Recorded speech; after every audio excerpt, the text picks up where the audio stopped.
AP రాజకీయాల్లో అధికార విపక్షాల మధ్య అనేక అంశాలపై రాజకీయ రగడ నడుస్తోంది. లేటెస్ట్ గా మాజీ సీఎం జగన్ అసెంబ్లీకి రావడం లేదనే విషయంపైన పొలిటికల్ రచ్చ జరిగే అవకాశాలున్నాయని నేతల మాటలను బట్టి అర్థమవుతోంది.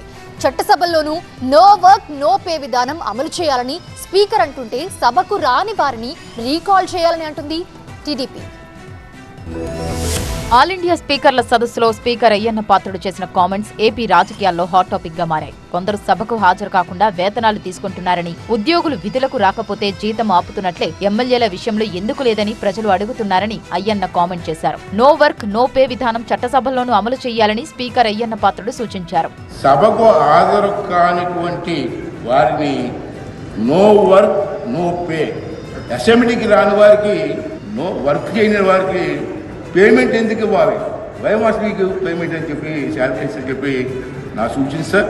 అప్పటికీ గుణపాఠం నేర్చుకోకపోతే ప్రజాప్రతినిధుల కోసం మరో అడుగు ముందుకు వేయాలి. వాటిని మళ్ళీ ప్రజాకోర్టులో నిలబెట్టడం తప్ప మరో మార్గం లేదు.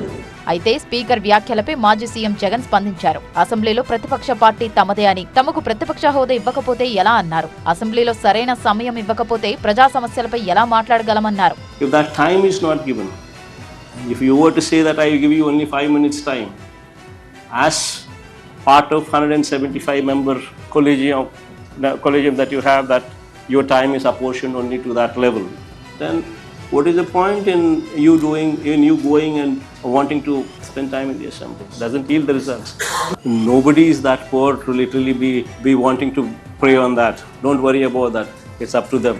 ప్రజా తీర్పును జగన్ గౌరవించాలన్నారు ఏపీ టీడీపీ అధ్యక్షుడు పల్లా శ్రీనివాస్. అసెంబ్లీకి రాకుండా ఎమ్మెల్యేగా జీతం తీసుకోవడం సరికాదన్నారు. అలాంటి వాళ్లను రీకాల్ చేయాల్సిన అవసరం ఉందన్నారు. ఈ అంశం స్పీకర్ పరిధిలో ఉందని, ఆయన నిర్ణయం తీసుకుంటారని తెలిపారు. ఇప్పుడు ప్రజలు ఇచ్చినటువంటి తీర్పు వాళ్ళ అసెంబ్లీకి రావాలి. అసెంబ్లీకి రాకంటే జీతాలు తీసుకున్నారంటే దానికి నైతిక విలువ లేనట్టే కదా. అలాంటి వాళ్ళకి ఖచ్చితంగా వాళ్ళని రీకాల్ చేయాల్సినటువంటి అవసరం ఉంది.